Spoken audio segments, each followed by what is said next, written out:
Well, there was a contingent of people that would accept, okay, Jose did a backflip, but it was an 80, Oh, it was an 80. Doesn't really count. It was an 80.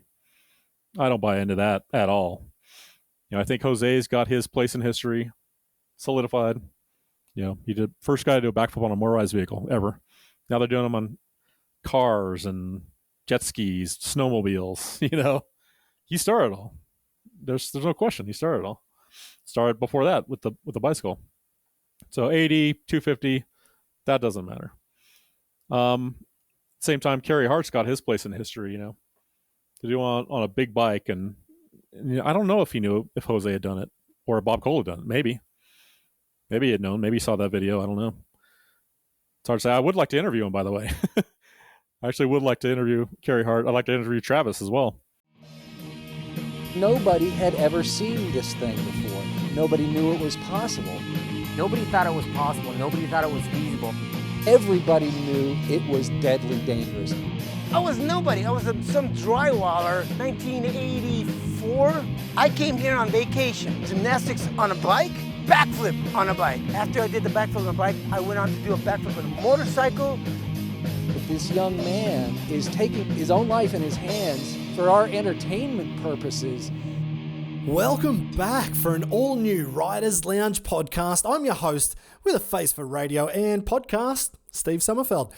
Actually, today we have a very special guest who is working on a fairly explosive documentary for the whole action sports industry, telling the story about the first ever backflip on a motorcycle by Jose Yanez. It's the award-winning filmmaker, Jason Ryan. If you're wondering how this interview with Jason even came about, then you probably missed the Riders Lounge podcast interview with Jared McNeil a few episodes ago, which was released on the 23rd of March, 2021. But it was during our chat that Jared sent me through the first backflip video of Jose, and then this quarter pipe photo of probably Bob Cole from the 1990s. And the fact that it blew both of us away, and we ride FMX, and then the reaction from a lot of you listening, or even just on the social media with the small clips, that we didn't know this sort of stuff, well, it got me thinking. So, of course, I was really interested to get to the bottom of the story, and I did my little bit of research, and I've had a lot of you sending messages on it who you think was the first to land the backflip, the timeline, whether it matters or not, if it was on an 80 or a 250, and I completely agree with all of you for pretty much every reason that you all gave. So it was really cool to have all of those responses from everybody. But very quickly into searching for the truth, so to speak, I came across a video talking about Carey Hart not being the first person. And in the same video, it was the one that Jared showed me of Jose Yanez, and it was posted by a guy called Jason Ryan. And he was talking about creating this documentary to fill in all of the gaps. So, of course, I had to reach out to Jason and get his take on it all and see if there was any more to this story and if this potentially crowd-funded documentary has been made and when we will see it. Before we get stuck into this really interesting story, I do want to let you know that there is a pretty big surprise within the first few minutes of this interview that blew me away, and I think you should grab yourself a Rothaus Tannenzäpfler beer right now. So when you hear this absolutely cracker of a story, you can also cheers to Jose. You won't believe what Jose did try and get up to before he even did his first backflip. Even if you don't have a beer with you right now, you have a few minutes, jump online, order a box, and if you do have a beer with you, just raise your beer and toast to how crazy Jose was way before the world of FMX even began. Also, I want to say a huge thanks to Lakes Networking for getting the new ridersloungepodcast.com website up and running. I'll have all the links to different videos and stories on Jose Yanez on the new website, so you can check that out after you've ordered your box of alcohol-free Tannenzäpflers. So you might be asking, why does this documentary need to even be made and shown? Well, Jason is actually a longtime friend of Jose Yanez. He's a BMX rider as well, and Jose even taught him to do a backflip many moons ago. So the credibility of knowing Jose's story is already there. Jose is now over 60 years old, and he still barely gets the recognition that he deserves of what he achieved and just how far ahead of everybody else he was at the time. So Jason has taken it upon himself and working with Jose to create this new documentary called Out of the Loop, the Jose Yanez Documentary. And the title really says it all, Out of the Loop. There is a GoFundMe dedicated to making this documentary, and I invite all of you to check that page out. Watch the videos already on there because it's so incredible what Jose has done, and with your funding, there are actually some pretty cool perks that you'll receive for helping to make this video come together. The link to the GoFundMe is in the show notes, so while you're listening now, jump on there and check it out. Now it's time to listen to probably the most useful history lesson you will ever hear with Jason Ryan.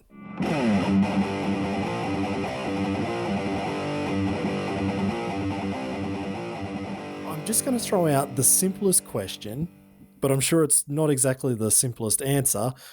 Who is Jason Ryan, and why are you making a movie about a BMX rider having done a backflip on a motorcycle? So I got into BMX, starting, I think, 12 years old. Been riding BMX most of my life. I'm 49 now. And just love BMX, love everything about it. I became basically a regional pro, made money off it. Didn't get to the level of national pro, but regional, and then BMX just wasn't quite enough of a creative outlet for me. And so I picked up a video camera, started making BMX videos back in 98. And the funny thing is, actually, it's just, I got my camera, the Sony Hi8, and the very next day I met Jose Yanez. So we were doing a show. They would have an air show in Mesa, Arizona. It's a suburb of Phoenix. And I came out and I was invited to come out and be in the show. And I don't think it's paid at that point. I was just coming out, one of the younger guys. And this guy, Jose, shows up. He's got his little girlfriend with him, a couple of kids. And he got the older pros there. They're standing there, and a couple of younger guys too. He said, who can you guys do a backflip? And actually none of us could at that point. And we're like, no. He's like, well, I'm Jose Yanez. And I'd known about Jose. I'd known that he invented the backflip on a bicycle, BMX bike in Arizona. I had heard he'd done it in the Salt River, which goes right by Phoenix, actually into Phoenix. And I, here he was, he revealed himself, he wasn't in the scene at all. You'd never see him at anything before I met him. And turns out he had just been kind of hiding out for 7 years. And that was because he had wrecked trying the backflip on a motorcycle on his second attempt. It was for the National Enquirer. He tried it. So he was just he recovered and then just kind of, phased out and got into working, playing darts and different kind of hobbies, Wow. That's so crazy. Yeah. And here you are doing a show with him, and like you said, he revealed himself. It's not like he came out as a professional wrestler and took his mask off. Right. Did you recognize his face, or did you know the name when you met him that day? I had never really seen his face because he had done the backflip a little before I got into riding. He did in the movie Rad, which is okay, the first big Hollywood movie, basically the only Hollywood movie been made about BMX. Came out in 85.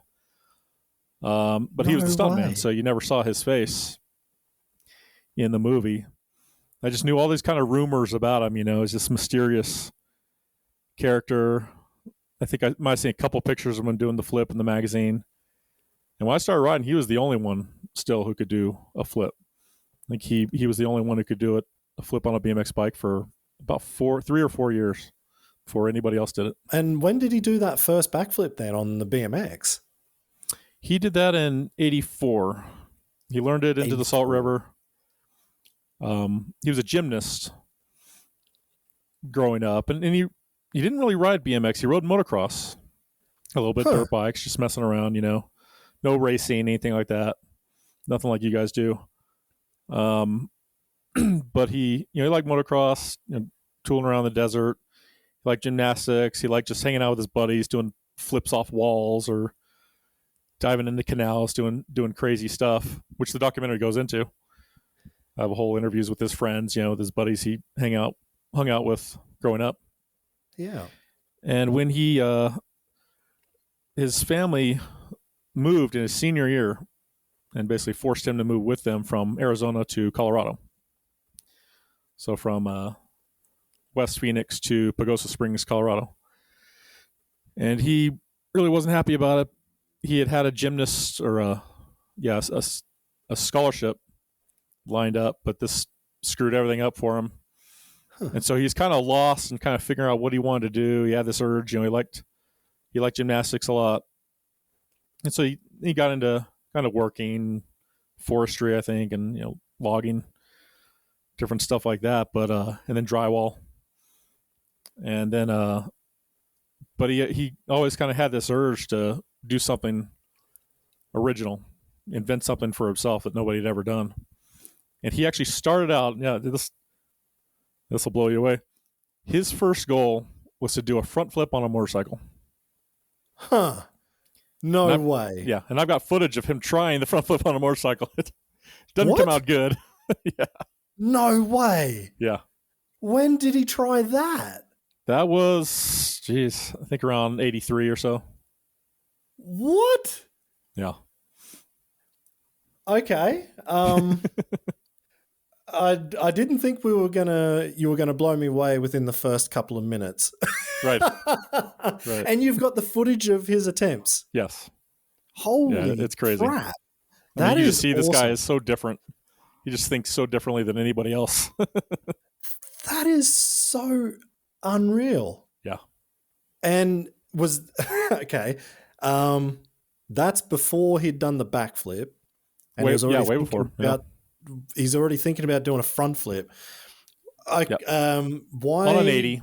Because he rode dirt bikes. He didn't ride big bikes. It's just the 80. Yeah, I don't even know if he had a bigger bike or not, but. Okay, yeah. No, I was just wondering, I wonder why he would think to go front flip first than a backflip. Yeah, I don't know. Kind of this gainer thing, maybe forgot from gymnastics. Because he had a really gymnastics mindset. Yeah. Some motocross, some dirt bike, but a very gymnastics mindset, and maybe thought, well, I do this off the diving board, or whatever. I'll just do it on a motocross bike. But he failed miserably. He's got the super 16 millimeter footage of it, so this is really before video cameras were, had really become consumer grade video cameras had come out. Yeah, it's bananas. That's so funny. I'm just thinking though, the way you just explained that then actually makes a little bit of sense. Only because I can do a front flip on a trampoline, but I hate doing backflips on a trampoline. Yeah. I hate it. I can do them if I'm pushed into it, but front flip, no problem. So that logic actually makes some sense. I'm the same way. I think I did learn front flips, or at least mostly, got around on trampolines, but I don't think I've ever even tried a backflip. It's just so scary. Yeah. Yep. Yeah. I probably could count my backflips on one or two hands that I've ever done on a trampoline. Yeah. Exactly. It's just this scary feeling for me to lean back. And then of course you watch others and they just make it look too easy. I thought, what the hell? But front flip, no problem. Right. Yeah. Okay. Something about, going in blind, as soon as you go back on a backflip, it's like you don't know where you are, until you get really good at it, then you really spot your landing and stuff. But with front flip, at least something you can relate to. Yeah. And, Exactly. You kind of see where you're going. Yeah, that's it. And how far around on this front flip did Jose get? Probably about 90. Okay. About 90 degrees. He's got a little bit further to go, I guess. Yeah. How many shots did he give that? Well, he did. Let's see. First, he tried just on a little fly out type jump. Try like that. Realized he needed more air, and then started hitting up a very big jump. That was just like a big drop down, kind of step down.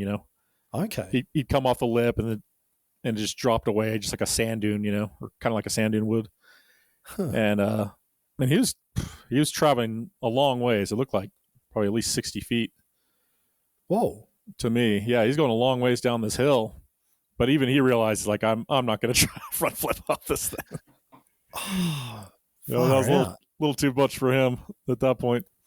So then he went back to the fly out jump and was trying it again, and it just wasn't working. He had some wrecks, and so he basically gave up on that. Probably a sound choice there. Yeah. The setup doesn't sound overly fantastic. I think he made the right decision. Yeah, it was. But then he went on vacation to Mission Beach in San Diego. Okay. And he saw some guys riding these little BMX bikes. And this is his first exposure to a BMX bike. BMX had been out, let's see, so it was around 84, 83 that he was exposed to this. Yeah. And he hadn't really ridden BMX at all. It had been out for years, mostly in racing, although freestyle was coming in. And he saw these guys doing flatland tricks on flat ground, flatland freestyle.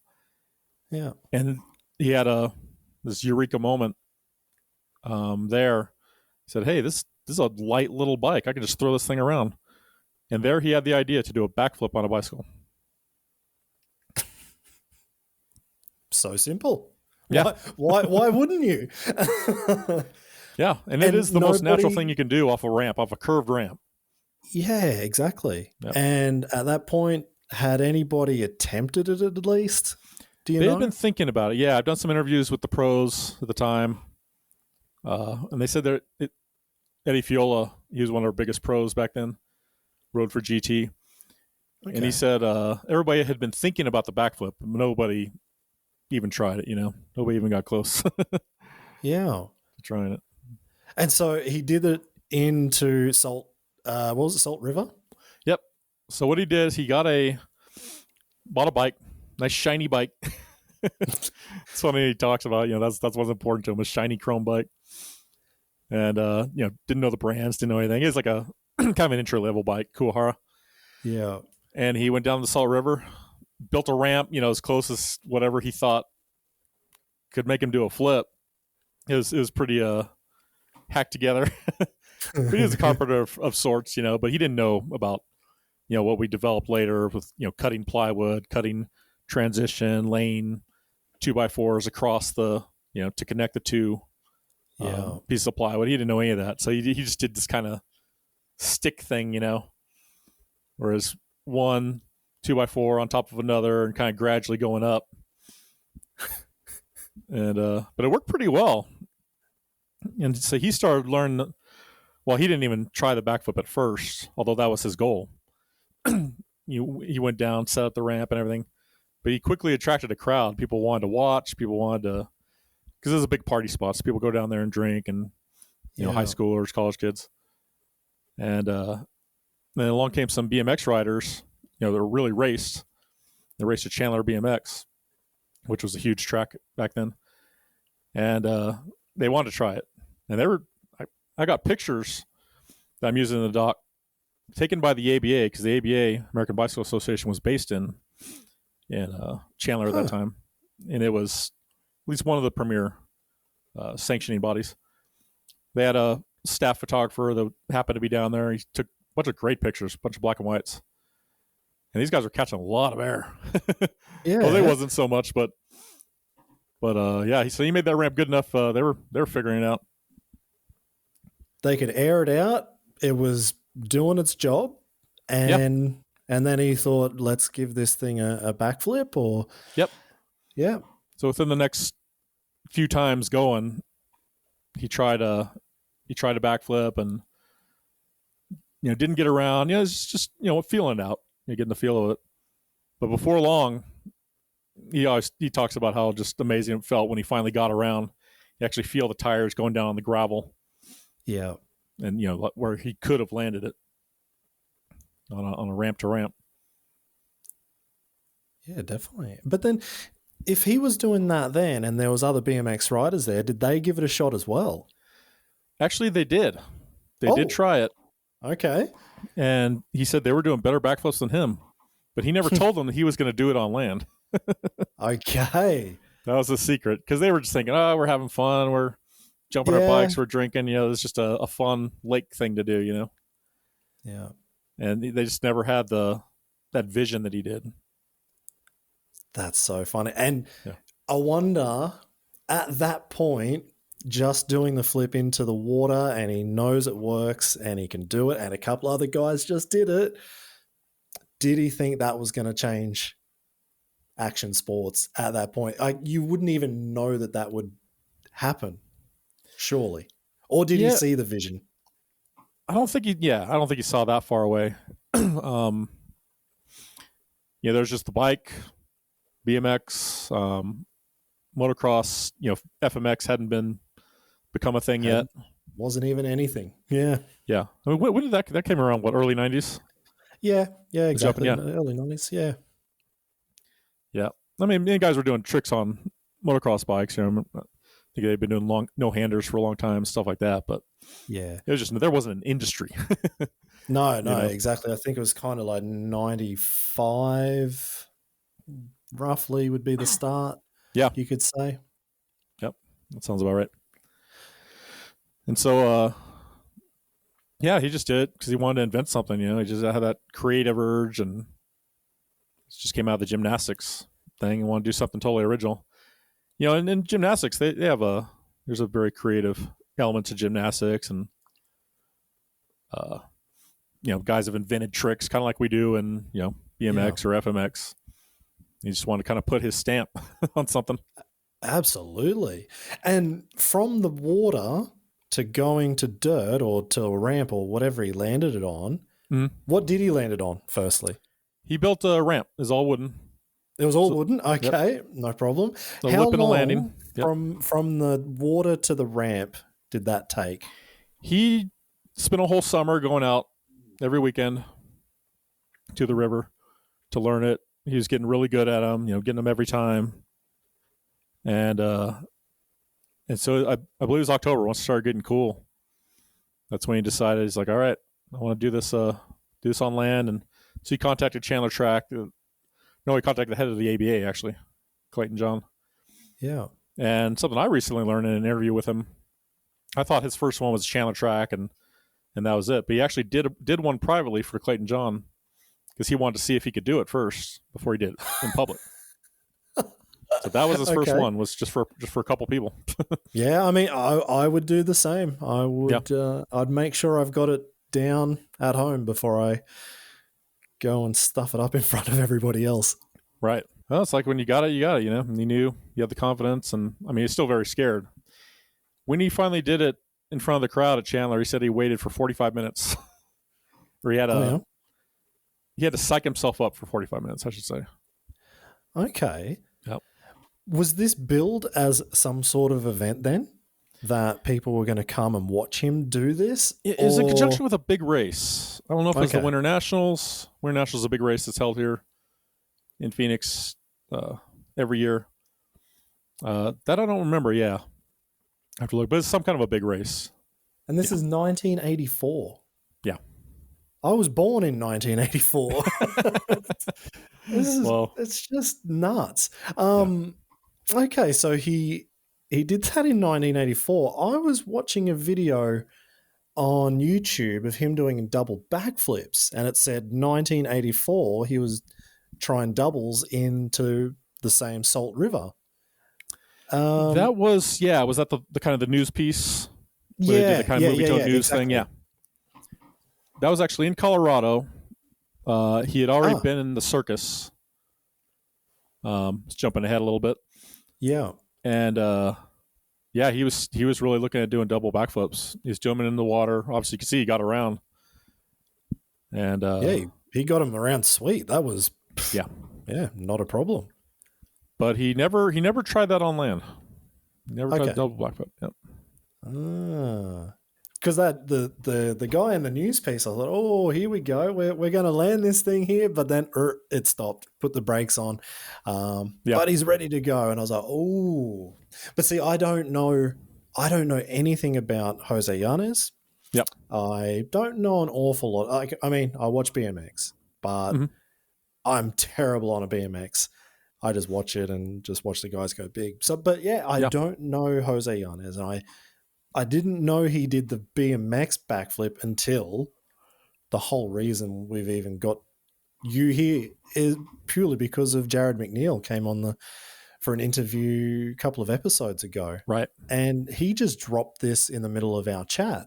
I don't even know what we were talking about. And he's like, oh yeah. And did you know that some guy back in the 90s did a backflip on a dirt bike? And then I went back and started to do my research.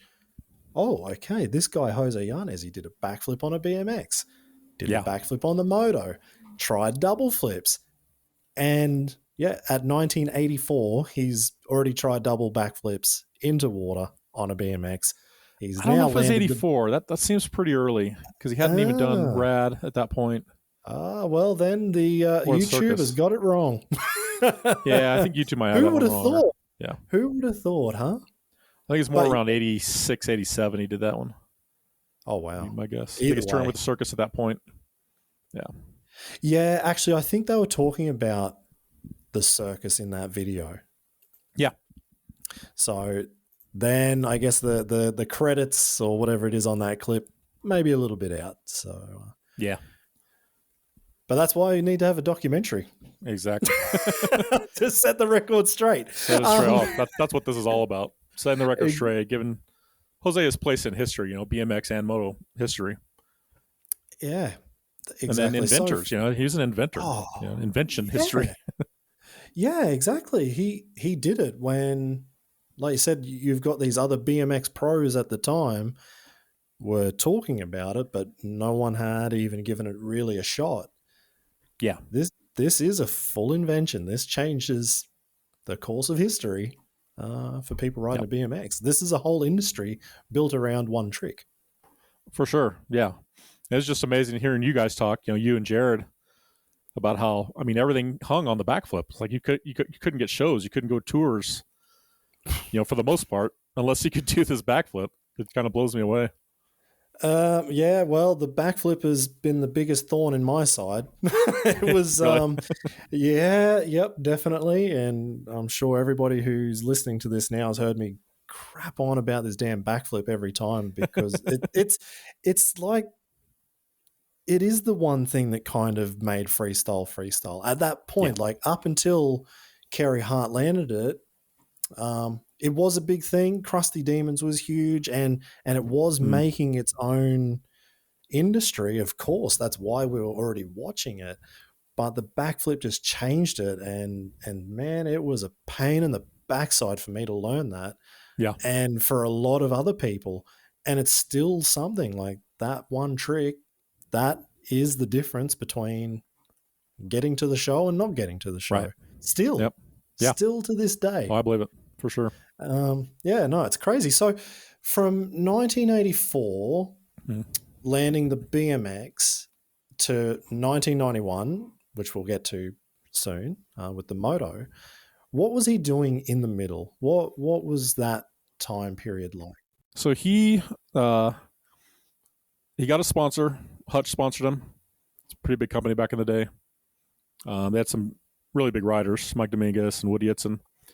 And he did his first big one. Now, he done the Chandler one. People knew about it. But his first, reveal to the world was the ABA Grands is the biggest race in the world at the time. Okay. And he got the cover of, he did the flip there, got the cover of BMX Plus, doing it, made other magazines. And that was just a huge deal. And it was like, people were saying that it's like, I still don't believe it. And it's treated kind of like funny enough, like a circus trick. Yeah. Because people just thought it's this freak guy who can do this freak trick that nobody's ever really ever going to be able to do. Nobody else. Okay. That's really the kind of attitude that people had. Like, oh my God, I can never do that, you know? Although they were great riders and did amazing stuff, and they were really much better riders than Jose. They had that same mentality back then that you can't do it, but somebody's just done it. You've just Yep. seen it. Yep. Yeah. Okay. Yeah, he broke that barrier for sure. And it is a mental barrier. I mean, the backflip on a bicycle, I'm sure it's the same as a backflip on a motorcycle. It's just a big mental barrier you have to get past to do it. Just going upside down. You're blind. Don't know where you are. I learned the backflip, actually. Yep. Jose taught me. I learned it mostly into water, and then Jose really helped me perfect it and learn into water. So I know exactly the feeling. Oh, wow. Okay, And then I eventually did on land, yeah. You know exactly what you're talking about. This is not just hanging out with a camera and putting together a video. You know exactly what you're talking about. Yep. When did you do it? So I learned it into water. See, what was it, mid-90s? Okay. And then did my first one, I think it was around 97, 98. 98. Nice. On a nice box jump. Congratulations. Yeah, thank you. So he's doing the circuses and things like that. That was like the payday, right? Well, yes. Well, he was offered, so he got this sponsorship from Hutch. They're sending him around the country. And the funny thing is, you know, the technology hadn't been developed, you know, these or at least nobody's doing it, these mobile ramps and stuff. So Hutch would fly him to a city, he'd build his own ramp, do the flip, and then he'd just give the ramp to some kid. How cool's that? Yeah. That's awesome. Yep. So he was doing that for a while, and kind of Johnny Appleseed of backflip ramps. Yeah, exactly. Yep. Okay. And that's what he was getting. Yeah, he was sponsored to do that. Turn up, do the show, do the backflip. Yep. And then he got an offer from SeaWorld to do shows there. And they had, at that time, they were doing a big action sports thing with BMX, skateboarding, I think even roller skating. Yeah. The old four-wheel roller skates. But he turned that down because around the same time he got an offer to join the circus, Ringling Brothers, Barnum and Bailey. Okay. For a show on Earth. And so that's the one he took. And he's got great stories from the circus too. Just really interesting place, and everybody lived on the train, you know. Really? Wherever they went, there were two lines, the red line and the blue line, that went around toward the US. And I think he was on both of those, you know, at different times. Yeah. He did 2 years in the US and then 1 year in Japan. It'd be pretty exciting though to do that. Like, it sounds obviously very carny, but you're doing something that you love to do, and you're getting paid to do it, which helps. So it is your living, but yeah, you're getting to travel the world. Yep. And he got that. Yeah, and eventually he got tired of it. You know, he said he left home to join the circus, but then he finally had to leave the circus to join home. It gets old after a while, I'm sure, you know. Yeah. He did some other little build-up tricks and stuff, but the main thing was the backflip. But he was the premier act while he was in. I mean, everybody, like even the fellow carnies would go out to watch him because they weren't sure if he was going to pull it or not, because he still wasn't really consistent at it. I mean, he'd pull it, I guess, most of the time, but sometimes he'd have wrecks, and he knocked himself out one time. And what else was on these circuses? Like, if the fellow carnies are coming out to watch, are they sticking their heads in lions' mouths, or what were they doing? The acrobats. Okay. What's with the swinging, with the big swings and aerialists or whatever it is? They were a big deal, really big deal. The elephant, of course, you know, Jumbo, I guess, was a big deal, huge draw. But but Jose was the premier act for a long time. He was featured in the commercial I saw in my little town, you know, in Arizona. Yeah. Growing up, there's a commercial for the circus, and he was there doing the flip. That's cool, but I'm just thinking, you've got the acrobats that are, you know, flying through the air. There's a lot more consequences than the guy doing the backflip down on the wooden ramp. Oh yeah, those the Acrobats, yeah, the stuff those guys do are nuts. Huge flips and have somebody catch you, hanging off the swing. It's amazing. Just hope Amazing talent. they get the swing right. They grab their hands and off they go. Yeah. Like, Yeah. oh man, that stuff actually is way scarier, I think. Yeah, me too.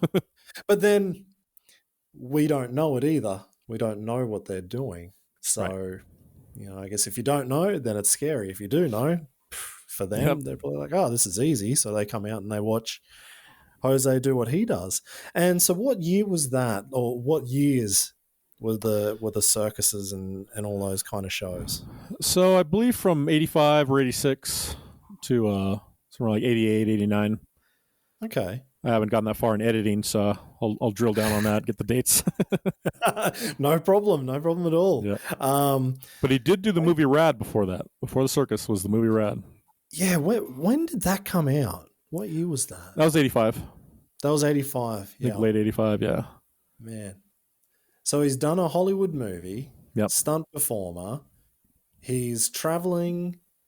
He's being brought in to do the trick. When you went and did when he taught you to do the backflip, at that point, he was, in a way, he was a star at that point. So you were taught by the best.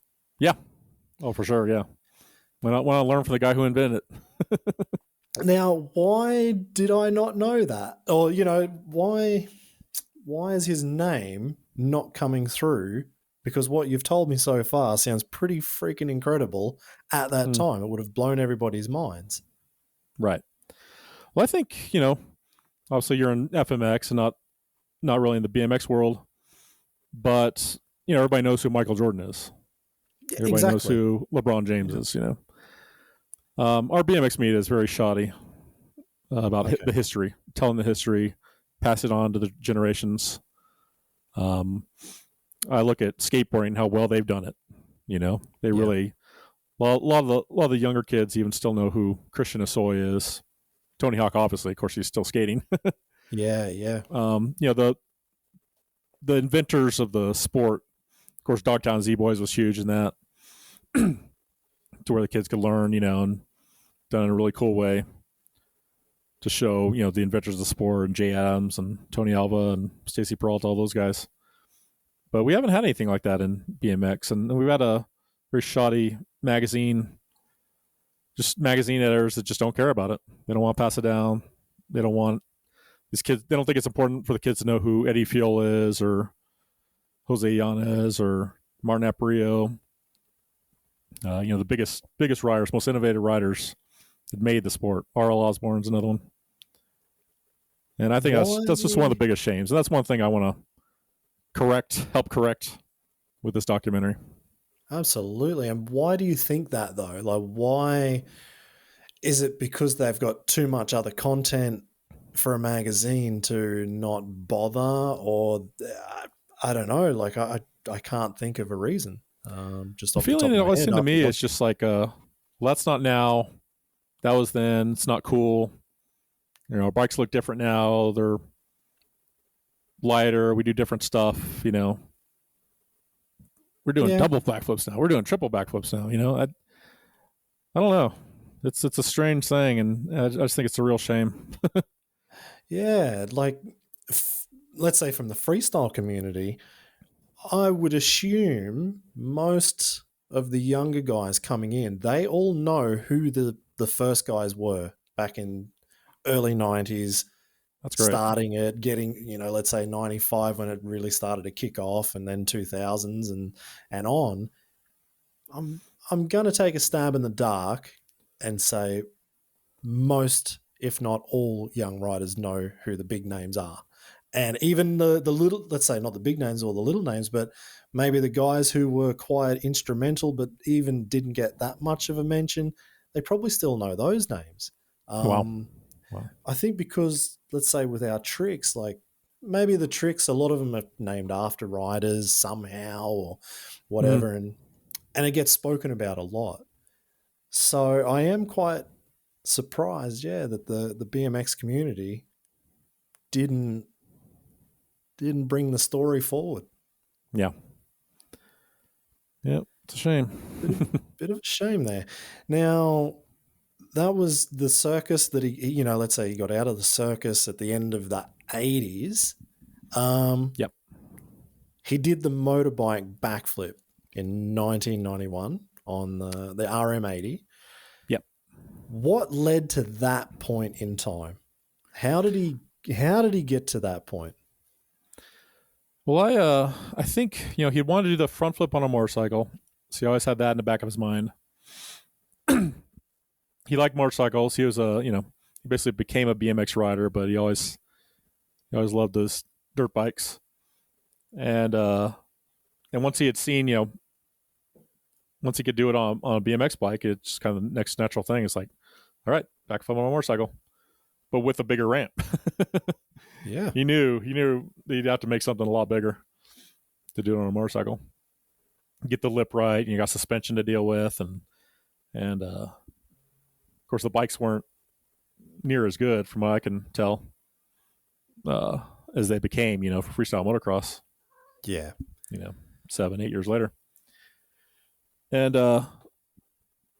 so he built this ramp, 8-foot box jump. I've actually jumped it myself. We took it out lake jumping, and it's pretty hectic to fly off that thing. Okay. And so 8 foot, almost going to vert, or maybe it did go to vert at the very top, because he knew he wanted something that could really kick him and overcome the suspension. The suspension couldn't really absorb. Yeah. And he basically just patterned it after the kind of ramp that he had made before. Now he started on a BMX bike. He started with a lip and a landing. There was no top, no tabletop. But then he would realize he could spread out further, and while he was in the circus, he would do 10, 15-foot gaps with that lip and landing. And box jumps had been invented mid-'80s somewhere, and so he just decided to take that kind of BMX box jump and make a huge one for his motocross bike. That's funny, because I wouldn't say it was the biggest setup I've ever seen in the world. Yeah, compared to now. Comparatively, exactly. That's it. Comparatively, it's not the biggest in the world. And that was one of the questions, actually, one of the listeners, Danny Dwayne 416, asked was, what was the process from BMX to dirt bike and the actual ramp design? Like, did he just build it and send it? This was big for him. This is the biggest ramp probably anybody had ever seen, as far as like a straight jump. Not a quarter pipe. We had, we were riding 10, 11 foot, 12 foot quarter pipes or vert ramps, half pipes. But for something you're just going to jump straight, this was humongous. Nobody had ever seen anything that big. And he did it all on an 80 with no suspension. Pretty much no suspension. Yeah. Can you tell that looking at the video? Oh, does it look like a shot or what? Oh, my ankles hurt. Yeah. Watching, I was like, oh man, that would have killed just on the ankles and the wrist. I know what an 80 has, and an 80 has next to nothing. Okay. So that would have just stung. If it was me, it would have just stung my joints. Yeah. But I guess as a BMX rider as well, like you guys I think BMX riders just learn to crash really well. Whereas we learn to absorb impact. Yeah, exactly. You know how to absorb it, and you get out of stuff. If that was me, no way. Call the ambulance. Yeah. So he so the lip he built first, I believe. Well, maybe he built the whole thing. I'm not sure on that. I'll have to ask him. But with the lip, he just took the lip out to Salt River and supported it. He had I don't even know. Well, probably with wood and kind of digging it into the ground. That's how he learned it in the Salt River, Yeah. Just going down. And he shut off the engine right before he'd land so it wouldn't go into the cylinders, no water. Okay. So he was rolling in, flipped it, and tried to shut down, try and stall the bike before landing. Yep. Generally, when you're doing a backflip, you like to have the power.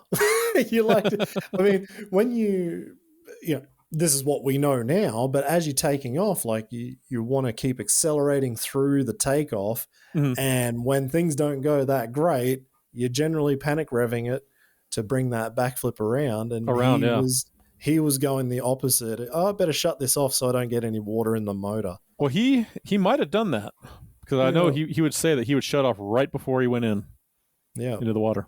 At least he had the what's the word? My English is terrible. The sense through the flip to know when he's coming in and then shut it off as well. Like he's not just pulling and hanging on for all hope and hoping that it'd come around. Like he had the sense and the wherewithal to make that happen and shut it off. That's pretty cool. I know. Yeah, that's pretty amazing to me too. And again, that's not the biggest jump in the world that he did it off. Right. At the time it would have been, but it's not that big. So there wasn't that much airtime to think of all these things. Okay. So he was jumping his 80 into the water, and then he thought, right, I got this. I did it once on a BMX, I can do it again. Yep. And maybe that's where, where you talk about the double backflip into water. Maybe that he just kind of channeled his energy, It's like, I'm not going to pursue that double backflip on a BMX bike. I want to pursue this moto backflip, Yeah.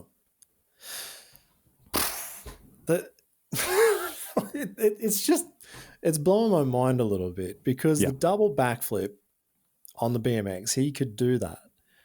Did he think that was a little bit too dangerous? I don't know. That'd be a good question. I should ask him that one.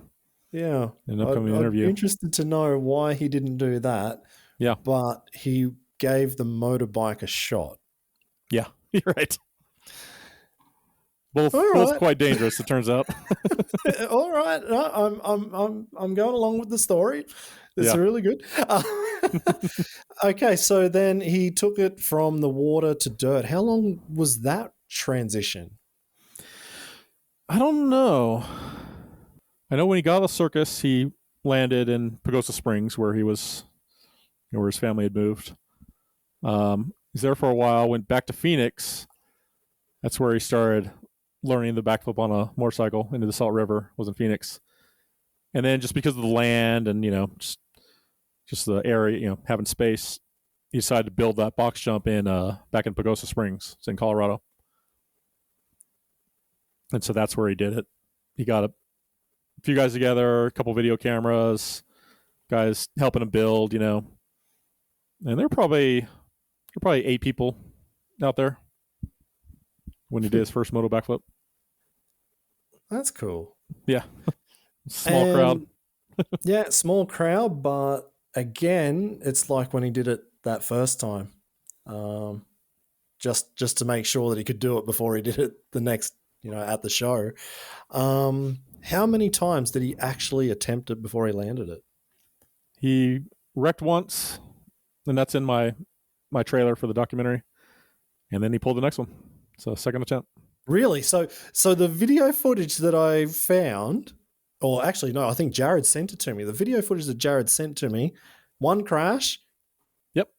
That's it. One landed. That's it. Job done. Yep. Okay. Okay.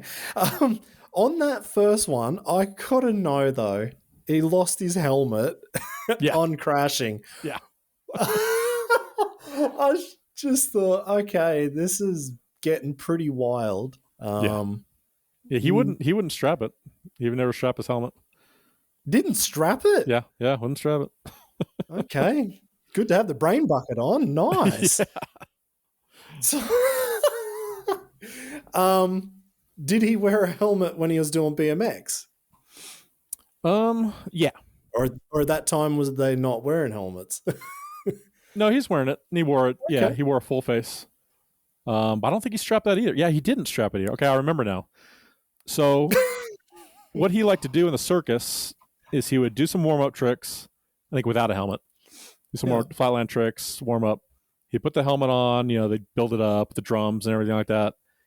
He'd do the flip, and then he'd go up to the, throw his bike down, go up to the top of the ramp, yank his helmet off, and bow to the crowd. They call it something like for show. You know, it's a big show thing. Yeah.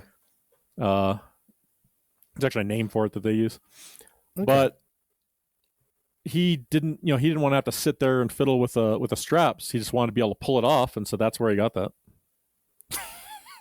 And he just didn't have the sense to strap it on with the motorcycle backflip. That is awesome. I'm just going to go for this. I'm not even going to strap my helmet on. That is, oh, wow. And so he crashed the first one. Helmet went flying. He rode past, gave like the thumbs up or something to the camera guy, and he just went and did it again and landed it. I think he did bend his handlebars, so he had to put on another pair of handlebars with that crash. Okay, all right. So it wasn't straight away that he got back into it. Yeah. When he landed it, what happened then? Because we've only spoken about attempting one, landing one. Did he do any more? So he didn't do any more until I guess he must have contacted him, the National Enquirer, because there's no media out there tracking this. Yeah. So I'm pretty sure he contacted them. They didn't find him, and so he set up his box jump, and this time it was in Arizona, and they came out. He tried the flip. He wrecked. He bailed out early. The bike landed on his knee. I'm not sure which one.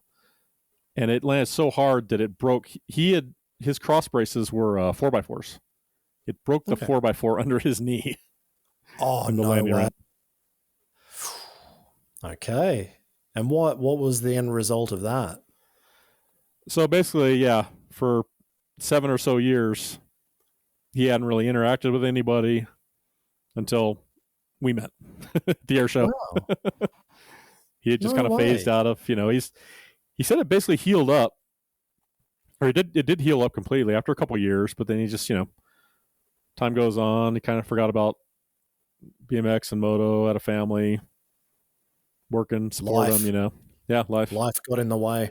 Yeah. But he always liked to say that I rubbed his lamp when he saw us out there doing tricks at the air show, yeah. Then the genie came out. Yep. So he's only landed one, 7 years in the wilderness. Yep. And he wanted, so of course, during this time, especially once we got together and he started getting into the BMX community, we started seeing this FMX come up, and how big it was getting, and X Games, And so he actually had the goal. He's like, I want to do this flip again. There are all these FMX guys doing huge tricks and stuff, but nobody's doing a flip. So he had the goal. Okay. To do a flip again. Make huge news, But he was beat to it, basically. What was it 2000? Was Carey Hart giving it a shot. And that just changed everything. Yeah. Actually, before we get on to that, just one quick one. Actually, probably two questions. Maybe you might know, maybe you don't. Yeah. 1993, Bob Cole is said to have done the backflip as well on a CR80. Yes. Do you know any info about that one? And do you have footage? I don't have footage. Bob Cole's, he's a really great rider. He's the one who invented the Superman for BMX, which was originally he would take his hand off, and point in front of him like Superman did. That was the Superman. Throw his legs out behind him and his he's the inventor. Makes it a lot harder to do a Superman that way, but okay. Sure does. Yeah, and he's amazing, really good rider. I've actually ridden in a contest with him.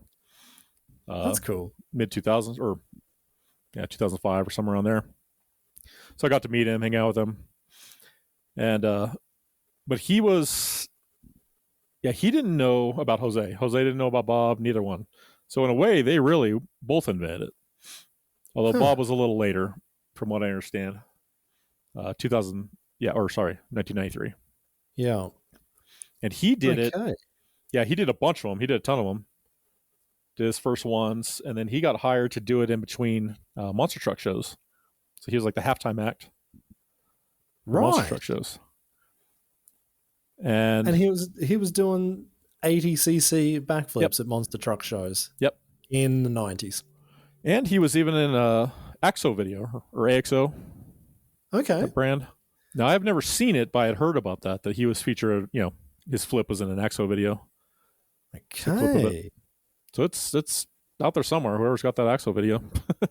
Well, that's the thing. Like, since that podcast with Jared McNeil, I've been bombarded with so many messages and emails, and Cool. And a few people said, yeah, there was I can't remember even if they said AXO video, but I think they were alluding to this AXO video that Bob Cole had done it in. Yeah. And I was like, okay.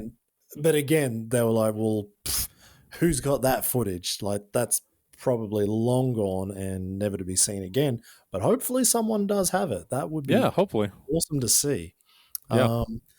The other question I had for you as well, because Colby Raha put up a picture, which is another one that Jared sent me while we were in the middle of the podcast, about quarter pipe, and there was an RM80, somebody jumping on a quarter pipe on this 80cc. And so in my mind, I'm like, okay, well, Jose was on an RM80. Maybe it was him. But a few people commented maybe it was Bob Cole. Again, I don't know if you know that or what. I just thought I'd throw it out there. Yeah, I'm sure it wasn't Jose. Probably Bob Cole, though. That wouldn't surprise me in the least. Just because he's a vert rider, he'd ride half pipes. He's a really good vert rider too. Okay. Pro. And so that was probably him. Yep. That's so nuts. All these things done 30 years ago. Yeah. 25, 30 years. Yeah. I know.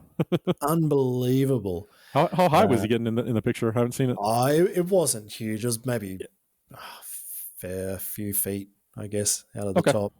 But still, to do it, and this is now one of the main events at X Games is quarter pipe highest air. It's just huge to see how high the guy's going now, and it's amazing to watch that quarter pipe FMX is just unbelievable.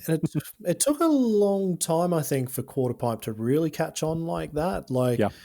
We had the smaller quarter pipes that guys were doing flares out of. But for the big one at X Games and then Nitro, that it is impressive. Man, to go that high, it's ridiculous. But yeah, so probably Bob Cole. Probably was him back then doing it. That's pretty nuts. So this is the question that everybody has asked me to ask you, Jared included, and everybody else on that texted and emailed. Why do you think the moto community then, knowing all this, didn't put it out there that Jose had done it? Because I'm remembering back, maybe I'm completely wrong, but I'm sure at that time, in everybody's minds, it was never done on a motorcycle. Not that it was a motocross bike or a full-size bike, but even just a motorcycle. So when Carey did it, that was mind-blowing. Yeah. Why was that narrative not told? Yeah, I think there are a few reasons. So we did, and this is in one of my videos, one of my early crowdfunding videos, which you probably didn't see. So in 2002, I believe, or 2001, my friend Mark Wright, this big motocross announcer in this area, motocross guy, BMX guy too. He likes riding BMX some. He had known Jose about as long as I had, since '98, and he had a connection. He got us in, me, Jose, and himself, to talk to Travis Pastrana. Okay. It was I think 2001 at the Supercross in Phoenix, and we showed him the clip. Show him the clip that you saw Jose doing a backflip, and I got Travis. I had my camera. That's why I was there. Got his reaction. He said, "Oh my God, it is possible," because he had been thinking about it. I said 2001. That doesn't seem right, because this is before. I know this is before Caleb Wyatt did it. I think it's after Carey Hart did his, though. So it was right in there. It was right in that. So nobody had seen it like fully pulled. I think that's what it was. Yeah. So Travis is freaking out. So you saw somebody actually pull it off. They did offer for, I think they're on Nitro Circus 3 at that point, the video. They offered Jose, I think it's like $500 for the footage. And Jose and Mark was kind of working with him. They turned it down. And I think they probably should have taken that, because then it's there on a huge video. The Nitro Circus videos were huge even then, and there would have been documented for everybody to see. And somehow, they just thought Jose just thought he'd get more money for it or something. So that was a missed opportunity there. Right. There you go. I didn't expect that. Yeah. Definitely didn't expect that. And then Jose and I had been talking. He helped me do my first BMX video, first couple really, especially the first one, which came out in 2002. And so as a trade-off, he had done a lot of shooting for me. I was going to make a documentary about him. Kind of as a trade-off. I was really interested in it anyways. I wanted to do it. And but it just kind of never materialized. I wanted Jose to put in some of the work of all the editing. This is back when you had to do the video capture from high 8 tapes, or then eventually I went to mini DV tapes. It was a ton of work, So I'm like, hey, Jose, you need to put in some work here with me. I'm not going to do everything myself. Yeah. But it just never really happened. And so that was kind of where it transitions. Like, okay, we'll make our own video and put it out there.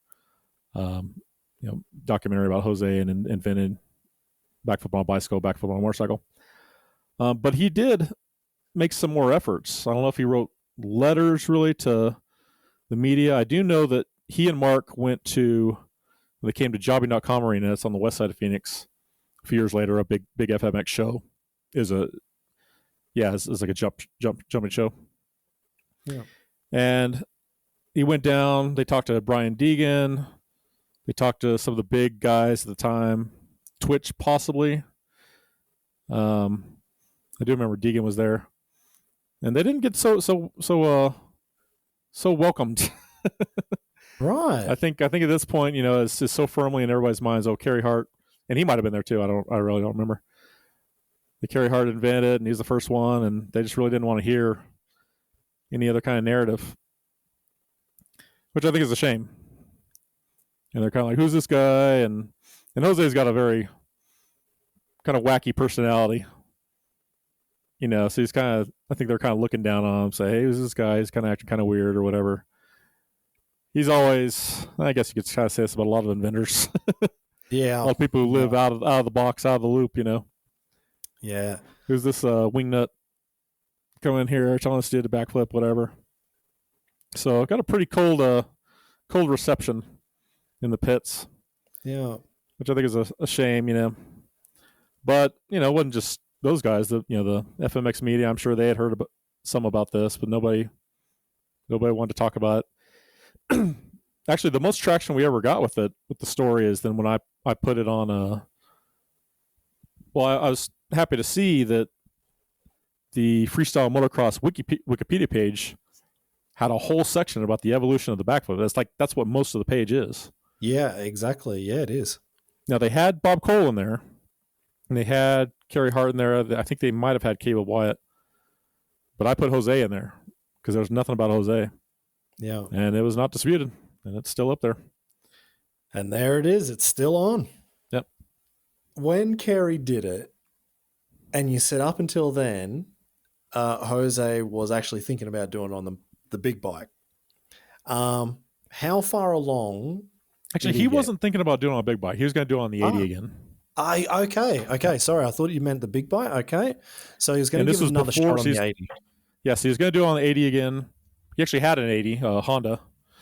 He's like, I'm going to do it on this Honda, and it was having some problems. And it's a big buildup. You had to get the thing working right, go out to the lake, jump it, which he did. He actually did do that. I was there and got footage of him.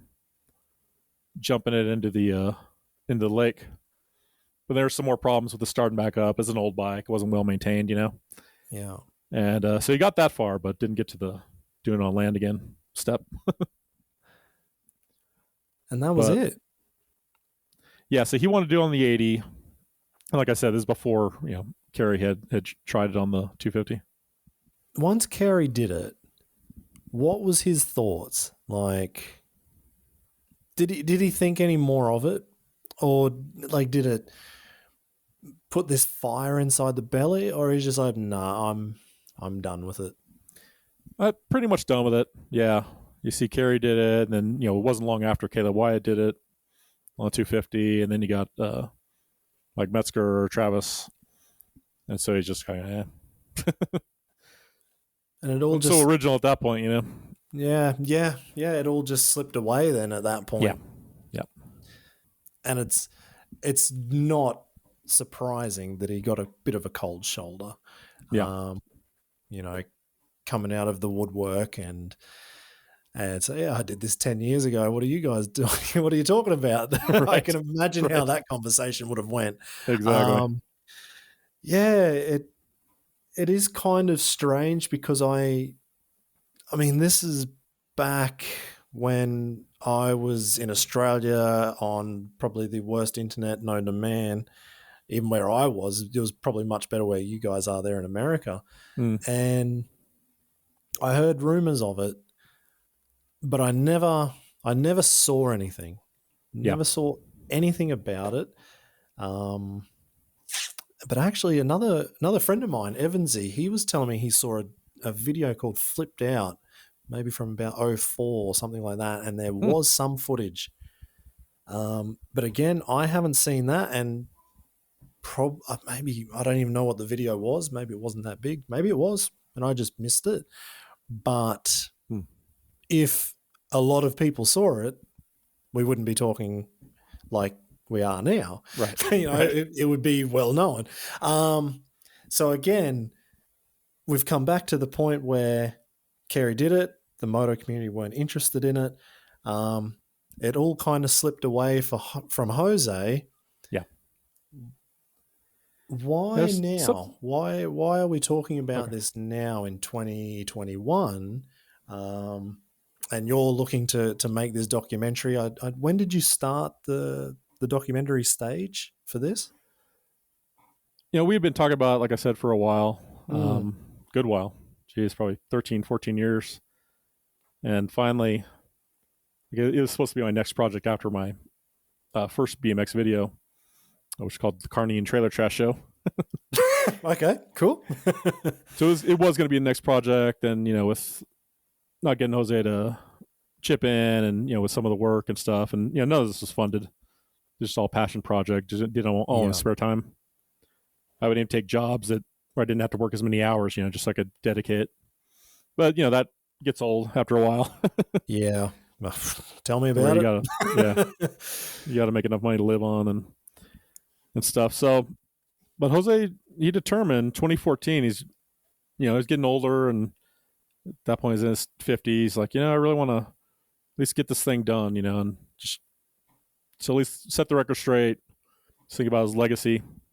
Yeah. And there's something to be said about doing something too early, ahead of your time. He was way ahead of his time. It doesn't always work out too good to be ahead of your time, too ahead of your time, Yeah. Yeah, a bit of a lesson there, isn't it? Yeah. But so he'll fund a little bit just to kind of start going. We've done a number of crowdfunding campaigns to get together money for it. I put a lot of work in it. I've done a lot of shooting. Shot tons of interviews.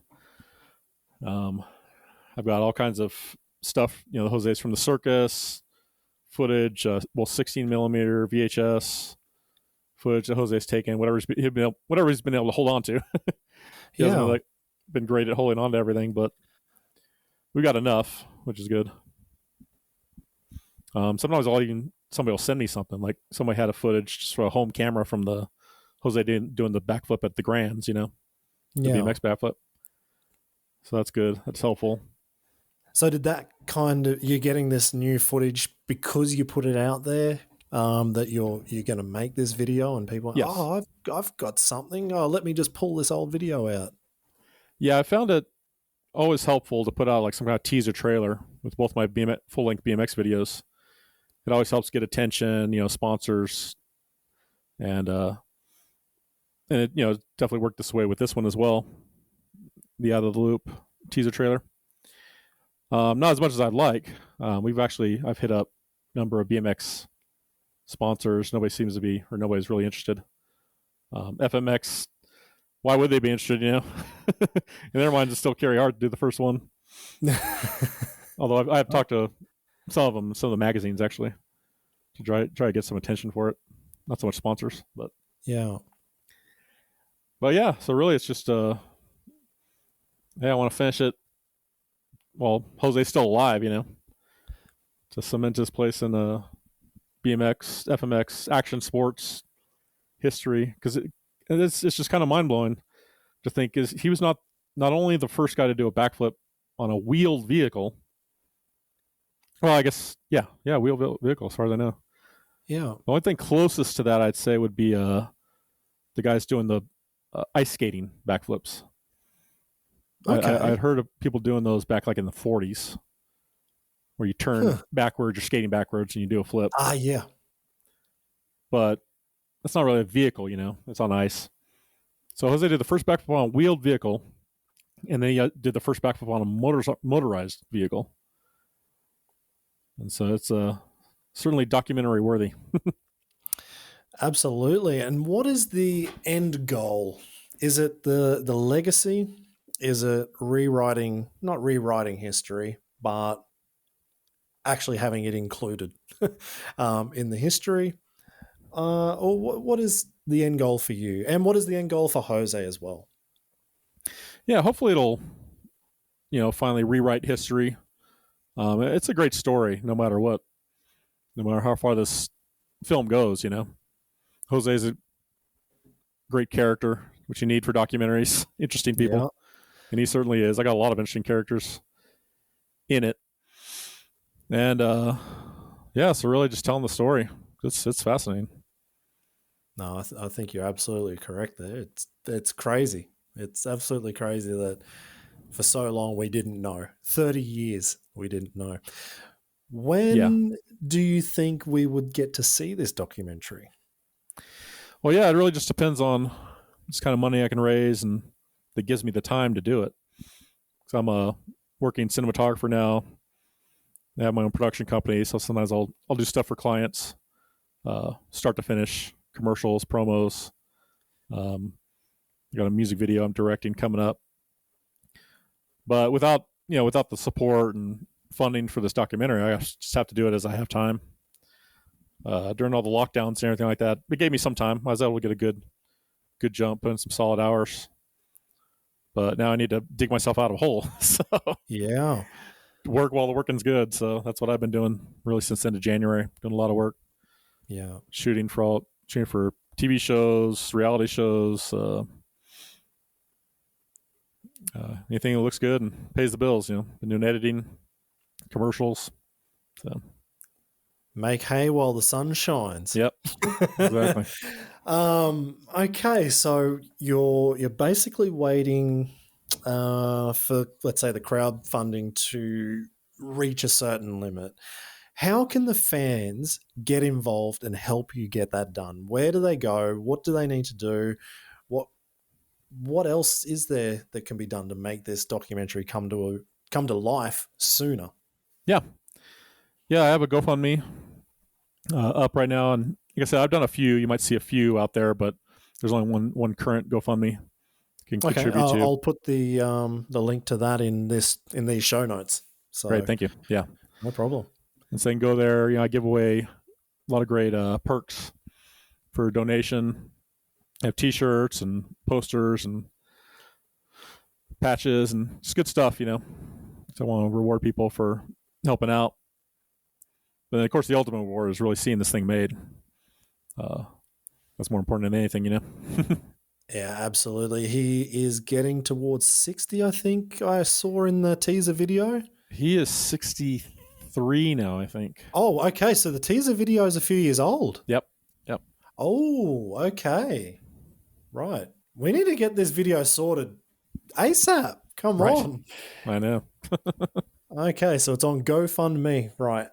Link is in the show notes for everyone. If you're listening, that's where you got to go. While you're listening to it, you can still click on the link, and it's even easier, and go and help to make this documentary happen. I can't wait to see it.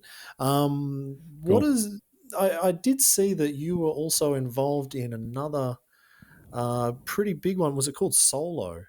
Another Yes. movie. So that was a film I made, BMX film, short film. Yeah. And I was in school at the time, and I had was able to check out a camera that would overcrank up to 500 frames a second film. And so I went out and really just kind of lined up some shoots. I shot a bunch of birds, pigeons, and different kind of birds, ducks at a park, and then flying away. When you scare them, see what that looked like at 500 frames a second. And I arranged to shoot with some guys out some trails down in south of Phoenix on the Indian reservation. And it just really looked good. I like how it came out, and I was like, I think I can make a piece out of this. The funny thing is, there were probably 4 or 5 riders there, and I just wanted to focus on one rider, so I had to paint out everybody else that was in the background just to focus on him, and it made it all about him and going out and coming out to the trails, sweeping them, watering them, getting them all in shape to ride, and then he starts riding. And I just really wanted to be it's kind of this immersive experience with sound and visuals. And I was really happy with how it came out. And actually, I entered it into X Dance, which was at the time, 2010, is the world's largest action sports film festival. That's and cool. It won Best Short Film. Whoa. So I was really happy about that. It beat out a mountain bike film, a skateboard film, and 2 surfing films, which were sponsored by Quicksilver. Yeah, they would be big budget ones there. I'm sure. Huge! Yeah, I estimated probably at least $75,000 for each one. Yeah, and they're shooting the surf. They're shooting at Tahiti. They had reds with water housings. yeah. They're shooting out helicopters. Like, jeez. But here you are. Yeah. With everything, with what you've done in your own filmmaking, you're friends with Jose. He taught you to backflip. Tell us a little bit about the actual format of what's going into this. Obviously, it's taken a hell of a long time, far too long, I guess, in your mind. For sure. But I do know there are a few filmmakers listening to this podcast as well. So I just wanted to give them a little bit of an insight into what's going into this as well from your point of view. Yeah, it actually is a pretty good story. I mean, I don't have any plans to make a doc about the doc, but the behind the scenes of the behind the scenes. Yeah. We were roommates for a while. Yeah, hung out all the time. Now he's in Phoenix. I'm in Jerome, which is a town about 2 hours north of Phoenix.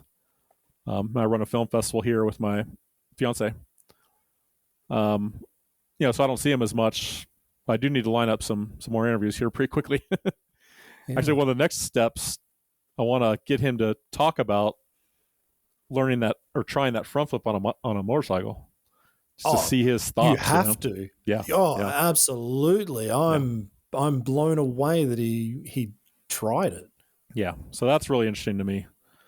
And I'm basically editing it chronologically, and I'm kind of at that point, or I'm actually past that point. I'm at the where he's learned it into the Salt River. He's about to take it to land, but I want to go back and fill in the gap. Just for my own flow, and just be able to watch it and just show my own progress, to myself. And the footage that you're using, going back, like what you said, the very first footage that he had, from the very, very start, what is it like trying to put all that together? It's just trying to, find the best footage, find the best copies first. He's got 16 millimeter footage, which I don't have. The original 16 is he transferred it to videotapes. That's what I'm taking it off of. We had a few copies, so I'm trying to find the best stuff. He's got videotape. He's got 3/4 inch.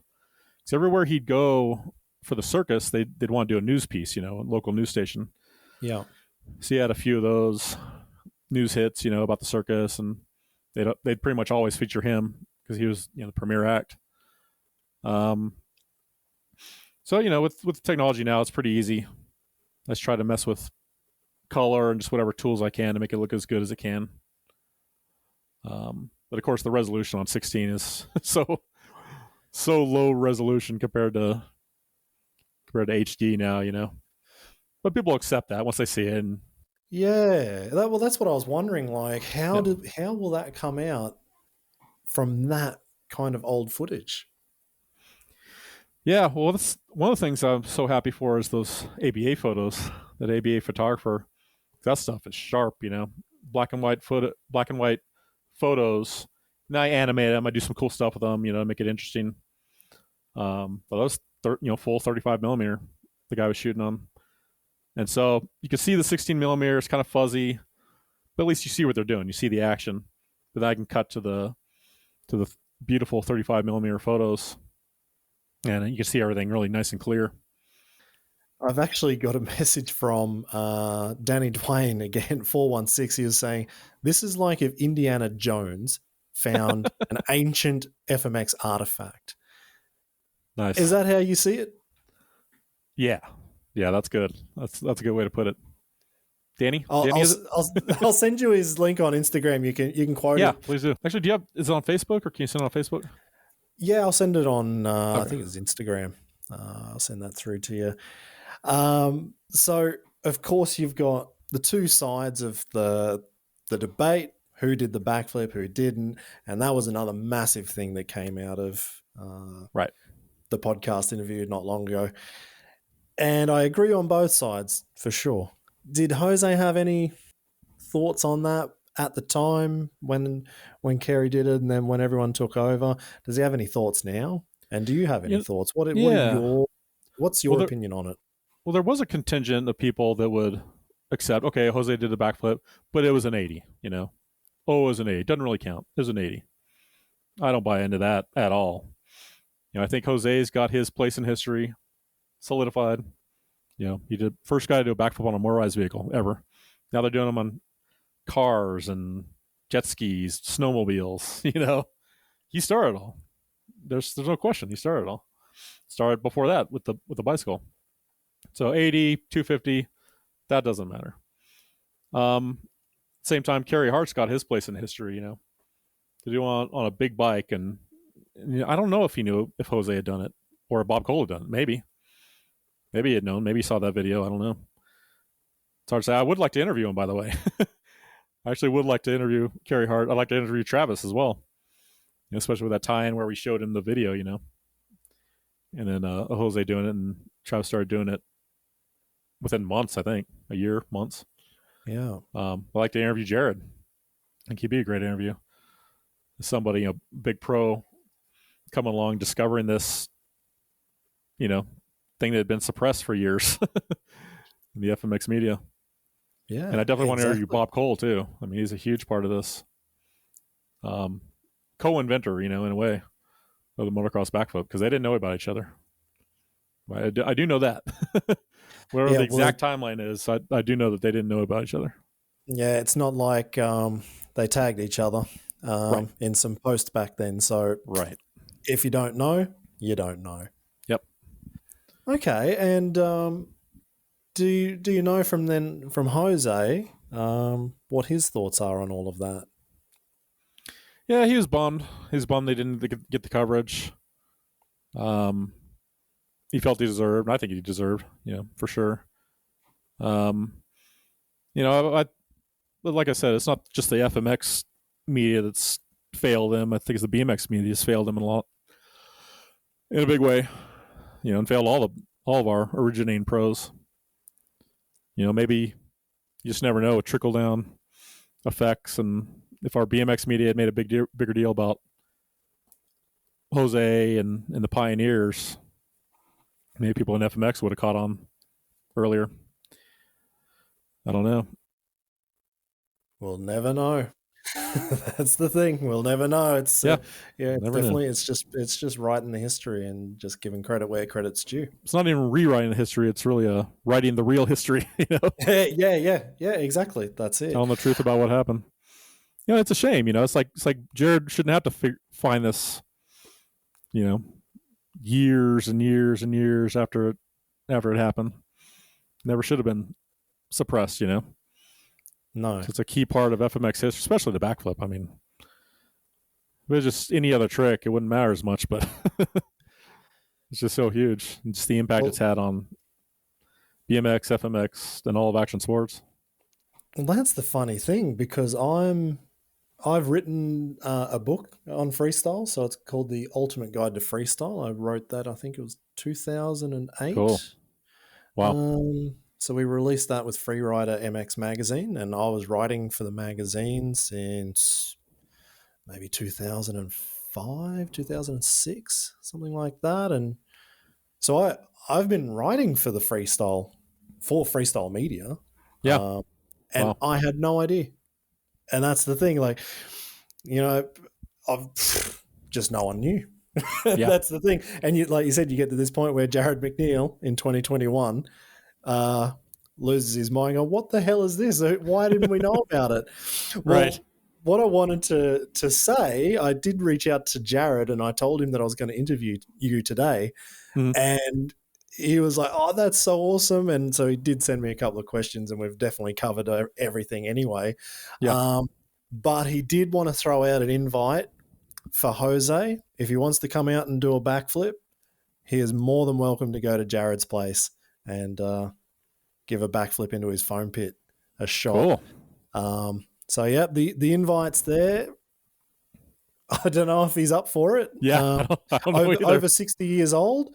Yeah. But if he wants to give it a shot, Jared said he's more than welcome. Wow, that's great. I told Jared, I said, thank you very much. I will tell Jose and see what he says. Yeah, hey, I'd love to see that. Very generous offer. Yep. Man, imagine seeing that. That would have to be the oldest backflip ever. Oh, yeah. If, hey, he can make more history. Hey, first one, and then he can go for the oldest one as well. The oldest one, yep. Yeah, no, Jared's got a place. I don't even know where it is, to be honest. Somewhere in America. But yeah, if Jose's interested, let us know. I'm sure you can find Jared very easily. But yeah, get in touch. It'd be awesome to see that happen. Well, right. Thank you so much again for coming on. You've definitely got You've got a hell of a project to get done, and it sounds like it's been going for a long time. Yeah. And I'd love to see you put this one to bed and finish it off and just put the story out there. But yeah, if anybody does want to get involved, it's GoFundMe. We'll have the show notes on here. There'll be enough posts going around now on Instagram and Facebook that I'll put out there. If there's any other way anybody wants to get in contact with you, let's say if they've got footage because they've listened to this or whatever, right? How can they do that? Yeah, I would love to show that AXO footage of Bob Cole flipping. That'd be great if somebody's got that. They can send my email is jason@psychicflyingmonkey.com. It's PSYCHIC flyingmonkey.com. Perfect. Very cool. And then one last thing, if anybody's got any connections to Carey Hart, Travis Pastrana, I do want to interview them. I've actually tried contacting Travis through his Nitro Circus contact, but his people they didn't put me through, so got to find some back channels, All right. There you go. I'm sure there's enough people listening to this that knows Travis. Yeah. Absolutely. And Carey. So there you go. If you're still listening, whoever you might be that know them, just start sending some messages. That would be very much appreciated. No, Absolutely. Thank you again, and we'll talk soon. Hopefully, when the video comes out. All right. Yeah. Thank you, sir. Okay, how crazy was that? Jose Yanez trying to do a front flip in around 1983. So now another can of worms has possibly been opened for guys like Paris Rose and Jim DeChamp, Tom and Charles Pages, and of course Jacko Strong. And it doesn't sound like it went too well for poor old Jose, but it's just awesome to hear that's where his head was at and what he thought was possible. And it really does show just how far ahead of his time Jose really was. I'm so glad Jason had the time to join me and give his best recollection of Jose's timeline as he could. But of course, this was just a chat about the documentary. What you really want to do is watch the real thing. And if you haven't already checked out the Out of the Loop, the Jose Yanez Documentary GoFundMe page, just check out in the show notes of this podcast right now, you'll see a link that will send you directly to the page and you can help them make this video come to life. But also there's some really cool perks that go along with it if you can help them out to make it happen. And it is all part of history as well. I've also put in Jason's email if you have any footage that you think would be useful for the documentary, or if you want to put Travis or Carey in touch with Jason. It sounds like that would be hugely appreciated. Even some of the other legends of freestyle motocross as well. Mike Metzger, Caleb Wyatt, all of those guys. If you can put them in touch with Jason, would be awesome. If taste testing different beers is more what you're into, well, make sure to check out the link for that in the show notes to discover the Rothaus Tannenzäpfler range of beers and their alcohol-free offerings as well. I've definitely had a couple to wet my whistle during this chat and editing, and I definitely had to toast Jose again as I listened back to that part about him trying the front flip. So cheers to this legend, and I really do hope we get to see this new movie, Out of the Loop, the Jose Yanez documentary, really soon. Cheers.